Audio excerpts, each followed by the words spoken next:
Laurence Marchand-Taillade, on ne vous a pas entendu. On parlait pendant la publicité, on va refaire le débat, c'est-à-dire de savoir évidemment que les gens de la RATP ont le droit de faire grève. Sauf que pourquoi on ne met pas en place un service minimum, pas un service maximum, c'est-à-dire qu'il y ait des gens qui assurent le service à la RATP. Ceux qui veulent faire grève font grève, mais que le service ne soit pas perturbé. Laurence Marchand-Taillade.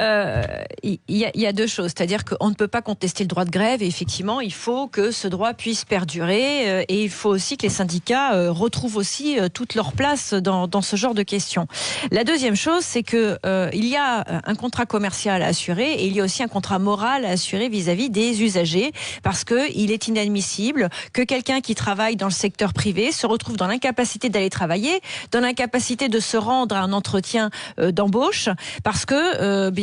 il est inadmissible aussi de gêner l'activité et les ressources des individus. Et en l'occurrence, la RATP, son rôle, c'est de trouver le moyen de pallier à cette difficulté salariale. C'est pas forcément en réquisitionnant des salariés de la RATP ou de la SNCF quand c'est la SNCF, mais c'est de trouver par des tierces le moyen de faire fonctionner les voies de circulation. C'est par exemple, j'imagine,